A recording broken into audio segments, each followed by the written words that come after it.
বিষয়ের পক্ষ থেকে বলছি, তোমরা যারা ক্লাস 12-এ পড়ছো অর্থাৎ 8ই সেপ্টেম্বর থেকে তোমাদের থার্ড সেমিস্টার শুরু হবে, তাদের জন্য আমরা পড়ার বিষয়ের পক্ষ থেকে ফিলোসফির আজকে আমরা পরিবেশ নীতিবিদ্যার আমরা চ্যাপ্টারটা শেষ করে দেব। উচ্চ মাধ্যমিক শিক্ষা সংসদ থেকে যা বলা হয়েছে, এই আত্মহত্যা ও কৃপাহত্যা এবং পরিবেশ নীতিবিদ্যা মিলিয়ে 10 নম্বর থাকবে। তার মানে এটা নয় 5-5 করে থাকবে, অর্থাৎ 6-4ও হতে পারে। মোটামুটি দুটো চ্যাপ্টার মিলিয়ে কিন্তু অবশ্যই 10 থাকবে। আমরা পরের বিষয়ের পক্ষ থেকে উচ্চ মাধ্যমিক শিক্ষা সংসদ ঠিক যেইভাবে বলেছে আমরা সেইভাবে নিয়ে এসেছি। আজকে আমরা পরিবেশ নীতিবিদ্যাটা শেষ করে দেব। এই সপ্তাহের মধ্যে সমাজ ও রাষ্ট্র দর্শন যে 10 নম্বর আছে সেটাও শেষ করে দিয়ে পরের সপ্তাহ থেকে আমরা যে মডেল সেট কোশ্চেন দিয়েছে সেটা আমরা সমাধান করে দেবো। সেগুলো যদি করো এবং এগুলো যদি করো, তোমরা কিন্তু অবশ্যই ভালো রেজাল্ট করবে, ভালো ফল করবে। তোমরা হয়তো নিশ্চয়ই জানো, উচ্চ মাধ্যমিক শিক্ষা সংসদ থেকে বলা হয়েছে ফার্স্ট এবং থার্ড সেমিস্টারের যে এমসিকিউ হবে তার মধ্যে যে 40 নম্বর তোমাদের লেখা পরীক্ষা হবে, বাকি 10 নম্বর প্রজেক্ট হবে। থার্ড সেমিস্টার তোমাদের অন্য স্কুলে গিয়ে দিতে হবে, ঠিক যেভাবে মাধ্যমিক দিয়েছিলে। এই 40 নম্বরের মধ্যে 50% হবে সোজা কোশ্চেন মোটামুটি, অর্থাৎ 20 নম্বর। 40 নাম্বারের মধ্যে 30% হবে একটু কঠিন, অর্থাৎ সোজাই বলা যায় 12 নম্বর।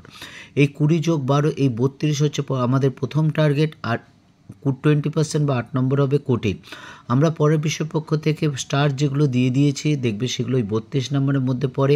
এগুলো তোমরা অবশ্যই ভালো করে পড়বে। আর একটা কথা তোমরা নিশ্চয়ই বুঝতে পারছো যে তোমরা প্রথম এই সেমিস্টার পদ্ধতি উচ্চ মাধ্যমিক পরীক্ষা দিচ্ছ, বইগুলো সবই নতুন এবং যেহেতু অবজেক্টিভের উপর হবে সেহেতু ছায়া বলো, রায় মার্টিন বলো, সাতটা বলো, প্রত্যেকটা বই খুব ভালো। কিন্তু যেহেতু অবজেক্টিভ একটা পয়েন্ট একটু কোনো বইতে বেশি আলোচনা করলে বা নতুন কোনো পয়েন্ট আলোচনা করলে অবজেক্টিভ কিন্তু অনেক বেড়ে যাচ্ছে। কাজে তোমাদের কিন্তু ভালো করে একটু পড়াশোনা করতে হবে। যেহেতু অবজেক্টিভ একেবারে ছাক্কা নাম্বার, কিন্তু ছাক্কা নাম্বার যেমন তেমন 0 নাম্বারও তেমন, অর্থাৎ ঠিক করলে 100% আর ভুল করলেও 100%। কাজে একটু ভালো করে পড়ো, রোজ পড়ো। এবং আমরা পড়া বিষয়ের পক্ষ থেকে যেগুলো দিচ্ছি ওগুলো অবশ্যই খাতায় লিখে ভালো করে পড়বে এবং মডেল সেটগুলো ভালো করে পড়বে, তাহলে দেখবে কিন্তু পরীক্ষায় অবশ্যই ভালো রেজাল্ট করবে। তাহলে চলো শুরু করি। থার্ড সেমিস্টার ফিলোসফি ক্লাস 12-এ পরিবেশ নীতিবিদ্যা। দেখো স্টার দেওয়া আছে, এগুলো বুঝতেই পারছো 32 নম্বরের মধ্যে পড়ছে। দেখো পল টেলরের মতে জীবকেন্দ্রিক নীতিবিদ্যা 4টে নীতি হলো: ক্ষতি না করার নীতি, হস্তক্ষেপ না করার নীতি, বিশ্বস্ততার নীতি এবং ক্ষতিপূরণের নীতি। নেক্সট 128 পিটার সিঙ্গারের মতে প্র্যাকটিক্যাল এথিক্স গ্রন্থে নদী বাঁধ সংক্রান্ত বিতর্কটি উপস্থাপিত করেছেন। 129 রলস্টালের মতে পরিবেশের 6টি স্তর হলো মানুষ, পশু, প্রজাতি, পৃথিবী, অন্যান্য জীব ও বাস্তুতন্ত্র। নেক্সট রলস্টনের মতে অত্যাধিক জনসংখ্যা বৃদ্ধি পরিবেশ অবনমনের প্রকৃত কারণ। নেক্সট পাসমোরের মতে মানুষ হলো প্রকৃতির তত্ত্বাবধায়ক। নেক্সট ইকোলজি শব্দটির উৎপত্তি হচ্ছে গ্রিক শব্দ ইকোস এবং লোগাস থেকে সংযুক্ত করে। নেক্সট 133 ইকোলজি হলো এমন বিদ্যা যা প্রকৃতির আশ্রয় বা পরিবেশ নিয়ে বিজ্ঞানসম্মত আলোচনা করে। 134 পরিবেশের অন্তর্গত বিভিন্ন জীবের মধ্যে যে পারস্পরিক নির্ভরতার সম্পর্ক আছে তাকে বলা হয় বাস্তুতন্ত্র। নেক্সট 135 জীবন ধারণের জন্য উদ্ভিদ ও প্রাণীর নিধনকে গভীর বাস্তুবিদ্যার স্বীকৃতি দেয়।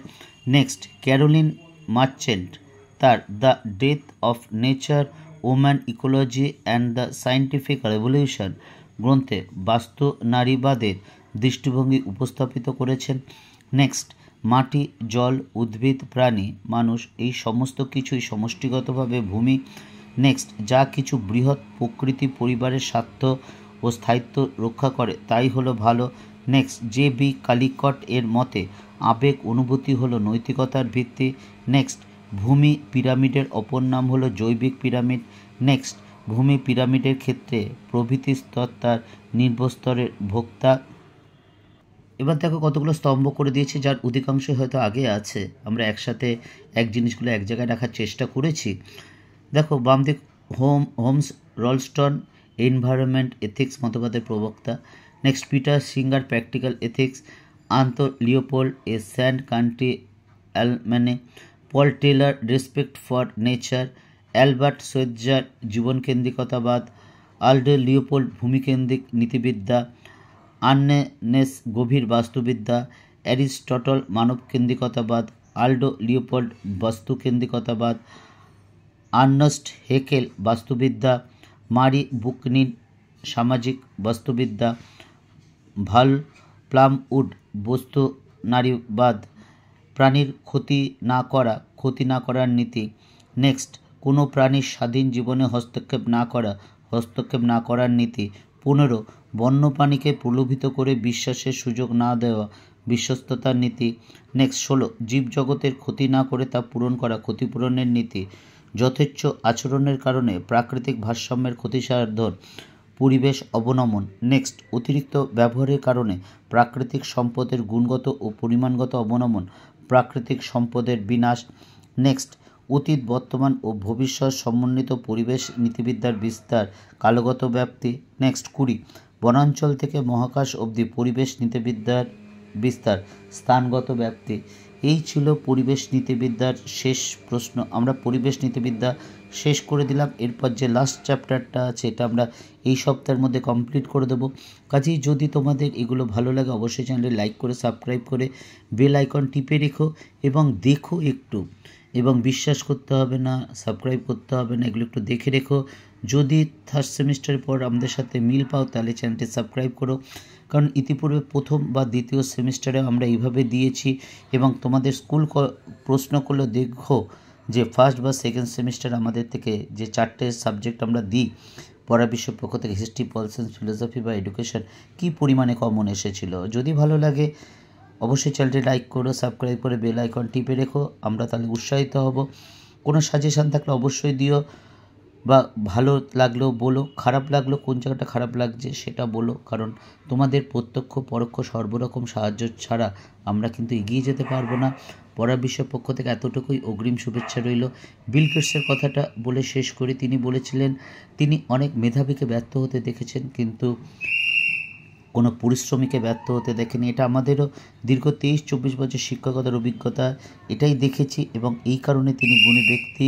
কাজে তোমরা ভালো করে পড়াশোনা করো, অবশ্যই ভালো রেজাল্ট করবে, অবশ্যই ভবিষ্যতে ভালো ফল পাবে। পড়া বিষয়ের পক্ষ থেকে এতটুকুই, অগ্রিম শুভেচ্ছা রইল সকলের জন্য।